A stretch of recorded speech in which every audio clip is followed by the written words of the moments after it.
एक महत्त्वाचा विषय की व्हॅक्यूम मशीन 1.5 महिन्यापासून धुळकात पडला, त्याचा अहवाल आपल्याकडे येऊन 15 दिवस झाले. एवढा वेळ कशासाठी लागतोय? त्या प्रशासनचे काम मध्ये काही वेळा वेळ लागतोय. There is a lot of load of work also. Will try to dispose it as soon. Sir, OT मधल्या मशीन आहे त्या अत्यंत महत्त्वाच्या असल्याचं सांगा. Will try to dispose it of as soon as possible. त्याच्यामध्ये स्पेसिफिकेशन बदलून ठेकेदारांनी दिला, तो अहवाल आपल्याकडे आलेला आहे.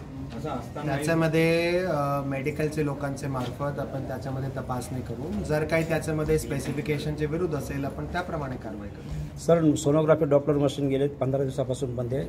सर्वसामान्य नागरिकांचे खूप हाल होतात. वायसीएमला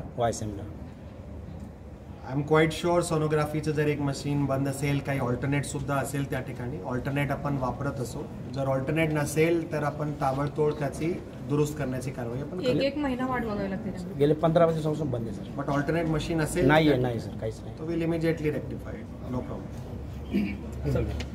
प्रकार घडलेला त्याला दुर्दैवी म्हणताच येणार नाही, कारण किती चूक आहे हे करण्यात आलं. कदम मागे अशा वेळेस कठोर या सगळ्या बाबीकडे बघते. वायसीएम मध्ये जे काही प्रसंग घडलाय त्याचा तपास करण्यासाठी, चौकशी करण्यासाठी ॲडिशनल म्युन्सिपल कमिशनरचे याचे अध्यक्षतामध्ये एक आज समिती नेमून दिलेली आहे.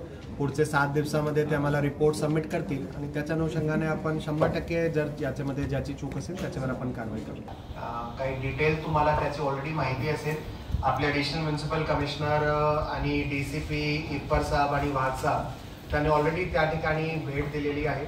जे आपले नातेवाईक आहेत त्यांना पण ते भेटलेले आहे.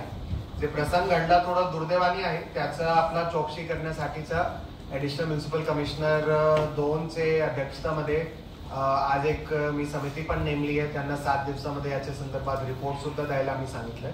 जे काही याला लोक कारणीभूत असतील त्यांच्यावर 100% आपण त्याच्यामध्ये कारवाई करू.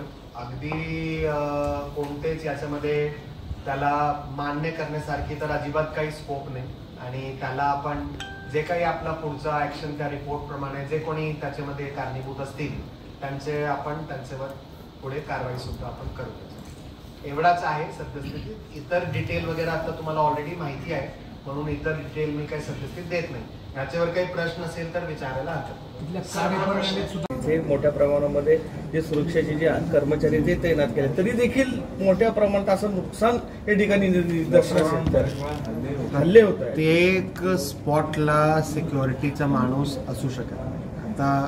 आत्ताचे काळमध्ये ओव्हरऑलच आपण बघतोय कोविडपासून आत्तापर्यंत काही वेळा जे आपलं रुग्णांचे नातेवाईकांचं जे काही आपला रोष म्हणा किंवा वेगवेगळ्या मुद्द्यावर त्यांचा जे काही डिस्कंटेंट असतो तो अशा प्रमाणात ते काही वेळा ॲक्शन घेतात.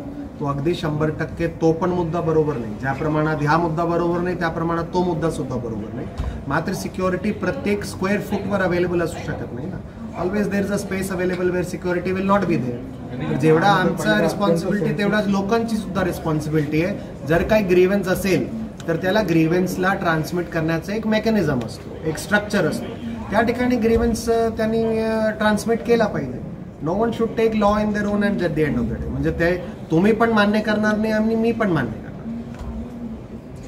ओव्हरनाईट मी तुम्हाला प्रॉमिस नाही करणार आहे, पण ओव्हरऑल आपलं जे काही हेल्थ सिस्टमची जी सुधारणा आहे त्याच्यामध्ये बरेच प्रोसेसेस पण कारणीभूत आहे. त्या प्रोसेसेसला सोपा करणे, काही ठिकाणी जे काही आपला करून घ्यायचं असेल, फॉर एक्झाम्पल आता इन्फ्रास्ट्रक्चरचा मुद्दा आहे, त्या ठिकाणी आपला 11 मंजिली आपण इमारत करतोय, नर्सिंगचं कॉलेजचं आपण पुढे करतोय. याचा आपला पोस्टमॉर्टमचं सांगितलं तर पोस्टमॉर्टमसाठी आपण एक वेगळी इंडिपेंडेंट बिल्डिंग सुद्धा करून देतो. तर इन्फ्रास्ट्रक्चर पासून प्रोसेसेस कसा सुधारून घ्यायचे आहे, HR कसा त्याच्यामध्ये सुधारणा करायचं आहे, ते सगळं आम्ही हाती घेतलंय.